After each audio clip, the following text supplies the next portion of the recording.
Hello नमस्कार दोस्तों, स्वागत है आप सभी का एक बार फिर से आपके अपने बिश्नोई स्टडी यूट्यूब चैनल के माध्यम से। आप सभी का स्वागत है। जल्दी से जुड़ जाइए। और आज हमारा जो टॉपिक रहेगा वो रहेगा अपना मारवाड़ के राठौड़ वंश के इतिहास के बारे में चर्चा करेंगे। जल्दी से अपने दोस्तों के साथ शेयर कर दीजिए। जितने भी आपके व्हाट्सएप ग्रुप है उनमें इसको शेयर कर दीजिए, क्योंकि आपके दोस्त भी वो भी मतलब पढ़ सके। ठीक है, तो बिना देरी करते हुए स्टार्ट करते हैं। देखिए, सबसे पहले मारवाड़ के राठौड़ वंश है, उसके जो राजा, ज़्यादातर राजा है वो है सूर्यवंशी।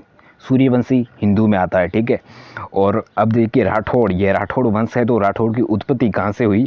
तो वो होती है अपने एक होती है दक्षिण भारत से, एक होती है कन्नौज से। और दक्षिण भारत में राठौड़ वंश को पहले कहते थे राष्ट्रकूट, और कन्नौज में कहते थे गढ़वाल। ठीक है, और सबसे जो पहला हमारा राठौड़ वंश का राजा आता है तो वो आता है अपना रावसिंहा।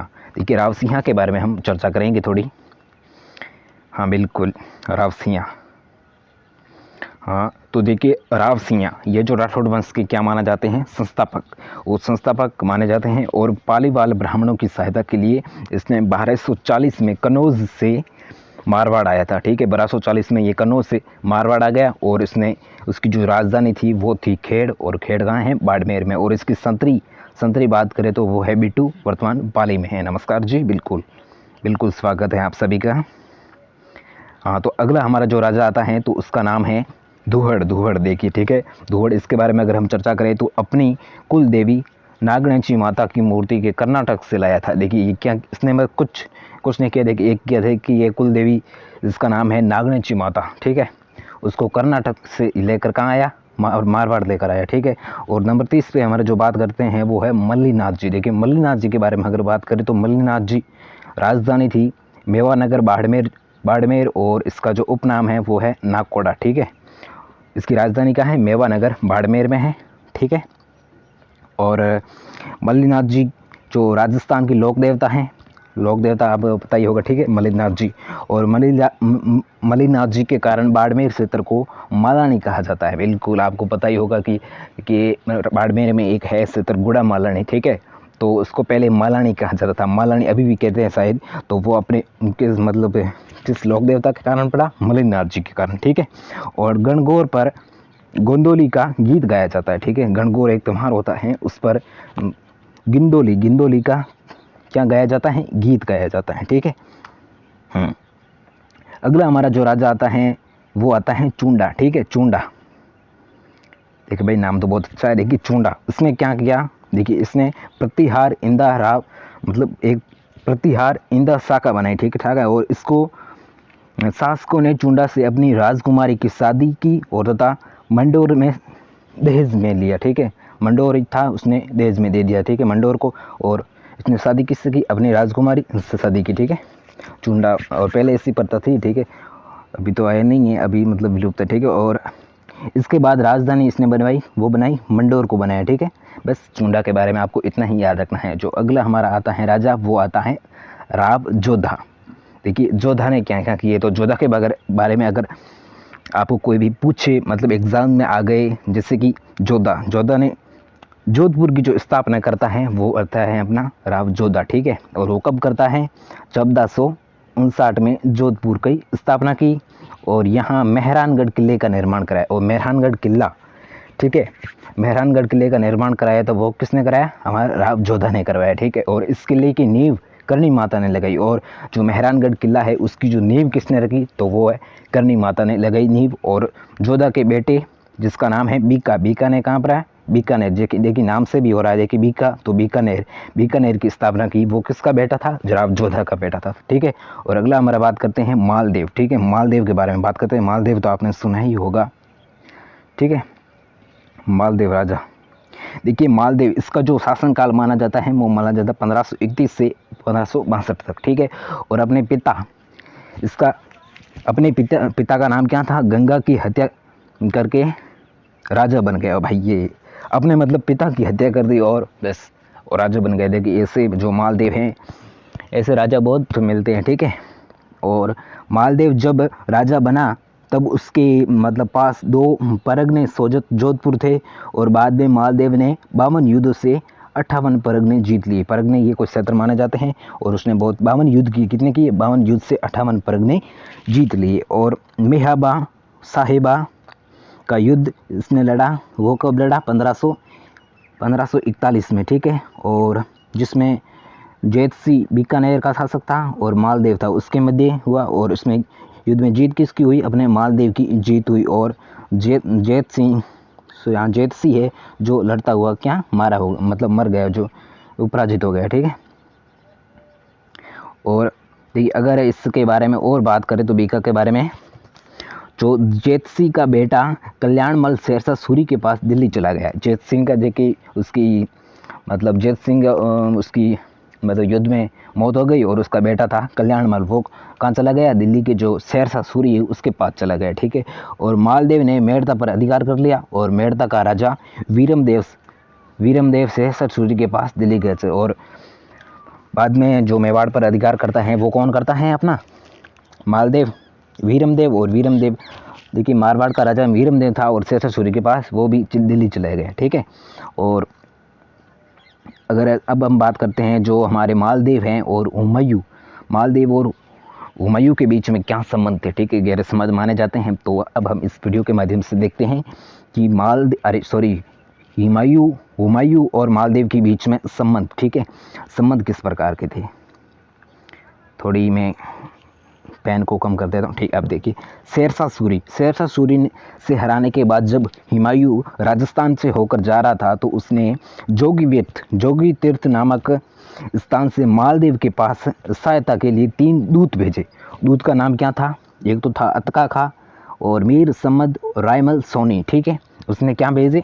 3 दूत भेजे, ठीक है। और मालदेव ने सकारात्मक उत्तर दिया कि हुमायूं को बीकानेर देने का वादा किया, लेकिन हुमायूं मालदेव का विश्वास नहीं किया तथा पुस्तकालय अध्यक्ष मुल्ला सुर्क के कहने पर सिंध की तरफ चला गया, ठीक है। और वैसे ये आपको तो मतलब समझाने की क्या ज़रूरत है, जैसे लिखा हुआ है वैसे वैसे मतलब महत्वपूर्ण जो फैक्ट है वो इसमें लिखे हुए नोट्स के माध्यम से। और नोट्स आपको मिलने वाला है, वो मैं लास्ट में बताऊंगा नोट्स आपको कहाँ मिलेगा, ठीक है। तो बस ध्यान से एक वीडियो के अंत तक जरूर बने रहिए, ठीक है। और यदि हुमायूं व मालदेव थोड़ी समझदारी दिखाते तो शेरशाह सूरी के खिलाफ मुगल राजपूत संबंध बना सकते थे, और तथा भारत से अफगान सत्ता को समाप्त कर सकते थे। और कालांतर में अकबर ने मुगल राजपूत संबंध स्थापित किए थे, और वे इसी समय शुरू हो गए थे, ठीक है। और एक युद्ध हुआ था गिरी सुमेर का युद्ध, वो कब हुआ? 1544 में। और कहाँ पर हुआ? वो हुआ जैतारण में, ठीक है। जिसमें देखिए मालदेव वर्सेस शेरशाह सूरी, ठीक है, मालदेव वर्सेस शेरशाह सूरी का युद्ध माना जाता है। और कल्याणमल वो थे बीकानेर के राजा, और वीरमदेव थे मेड़ता के राजा। और जलाल खां जलावानी में सहायता में शेरशाह सूरी ने ये युद्ध जीत लिया था, ठीक है। इस गिरी सुमेल में जीत किसकी हुई? शेरशाह सूरी की हुई, ठीक है। और अगर बात करें तो शेरशाह की चालाकी के कारण मालदेव युद्ध से हार गया, और जैता तथा कुंपा मालदेव की सेनापति ने शेरशाह के साथ लड़ाई की। और जीतने के बाद शेरशाह ने कहा कि मुट्ठी भर बाजरे के लिए हिंदुस्तान की बादशाहत खो देता। ये कथन किसने कहा?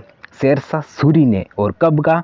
कि जब जैता और कुंपा मालदेव की सेनापति ने शेरशाह के साथ लड़ाई हुई, तो जीतने के बाद उसने कहा कि मुट्ठी भर बाजरे के लिए मैं हिंदुस्तान की बादशाहत खो देता, क्योंकि मुट्ठी भर बाजरे के लिए मैं हिंदुस्तान की पूरी ये जो बादशाहत है वो खो बैठता, ठीक है। शेरशाह ने जोधपुर पर अधिकार कर लिया, और किसको राजा बनाया?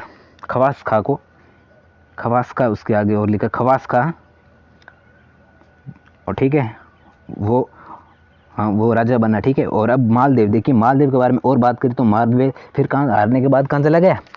सिवाना चला गया। और सिवाना कहाँ है? सिवाना को मारवाड़ के राठौड़ वंश की शरण स्थली कहा जाता है, कि मतलब सिवाना है जो मारवाड़ के जितने भी राठौड़ मतलब राठौड़ के जो राजा हैं युद्ध में पराजित होते हैं तो जो शरण स्थली है जिसमें शरण दी जाती हैं तो वो जाती हैं सिवाना में, ठीक है। और थोड़े दिनों के बाद मालदेव ने उदयपुर पर वापस अधिकार कर लिया और शेरशाह के साथ संबंधों में मालदेव कूटनीति गलती करता है, ठीक है। और इसके बारे में अगर मैं बात करूं तो देखिए शेरशाह के साथ संबंध में मालदेव कूटनीति देखिए गलतियां करता है और उसने कल्याणमल व वीरमदेव को शेरशाह के पास जाने का अवसर दिया, और अन्यथा वह मतलब शेरशाह के खिलाफ राठौड़ों का गठबंधन बना सकता है यदि वह शेरशाह की चालाकी से में नहीं आता तो गिरी सुमेर का युद्ध जीत सकता था। कौन जीत सकता था? वो मालदेव, ठीक है। और एक सवाल भी है, क्वेश्चन आया देखिए कि मालदेव के हुमायूं के संबंधों की व्याख्या कीजिए, वो आपको करना है, ठीक है। अब हम बात करते हैं उमादे। उमादे क्या था? उमादे कौन थी? ठीक है, उमादे देखिए जैसलमेर के राजा लोणकरण भाटी की बेटी थी, मालदेव की रानी थी और भारमली नामक दासी के कारण मालदेव की से नाराज हो गई और इसलिए इसे रूठी रानी कहा जाता है। देखिए रूठी रानी कहा जाता है तो वो कहा जाता है अपनी उमादे रानी को, ठीक है। अब देखिए जल्ला क्या है? देखिए बारात का डेरा देखने जाते समय महिलाओं द्वारा गाए जाने वाला गीत उसको क्या कहते हैं? जल्ला कहे जाते हैं, ठीक है। और मालदेव के दरबारी विद्वान कौन कौन थे? अगर उसके बारे में हम पढ़े तो कि मालदेव का दरबारी विद्वान है तो वो है अपना इसरमदास। देखिए इसरमदास, उसने एक पुस्तक लिखी है, उसका नाम है आला सालारी कुंडलिया। ये दो हैं इसमें, और देवीयान हीरासर और सूर सतई, ठीक है। इसके भाग है वो है 700, ठीक है, पृष्ठ है। और अब हम बात करते हैं नंबर 2 पे आसानंद जी के बारे में। आसानंद जी क्या था, कौन था? देखिए आसानंद जी उमादे भटियाणी, देखिए उसने मतलब आसानंद जी ये जो विद्वान है वो किसके हैं? मालदेव की, ठीक है। और आसानंद जी ने एक पुस्तक लिखी जिसका नाम है उमादे भाटियाणी री की कवित, और एक और लिखी बादा भरमली रा दुहा, ठीक है। पाहेबा युद्ध में भाग लिया और मालदेव ने जोधपुर में 4 दीवारी का निर्माण करवाया और मेड़ता रिया नागौर में है, इसमें किलों का निर्माण करवाया, और सोजत पोखरण ये जो स्थान के नाम है, ठीक है। और अगर हम बात करें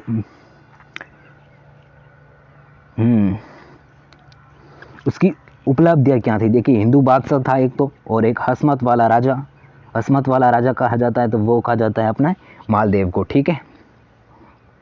और वैभवशाली राजा था, और मालदेव ने अपने बड़े बेटे का राम उदय सिंह को राजा नहीं बनाया बल्कि छोटे बेटे चंद्रसेन को राजा बनाया, और इसीलिए राम व उदय सिंह अकबर के पास चले गए, ठीक है, अपने छोटे भाई को। देखिए पहले ये मतलब होता था कि जो बाप के मरने के बाद उसका बड़ा बेटा राजा बनता था, लेकिन मालदेव ने अपने छोटे बेटे को राजा बनाया जिसका नाम क्या था? चंद्रसेन था, ठीक है। अब हम बात करते हैं चंद्रसेन के बारे में कि चंद्रसेन क्या है, कौन है, किसका है, ठीक है, इसका कौन कौन से युद्ध लड़े।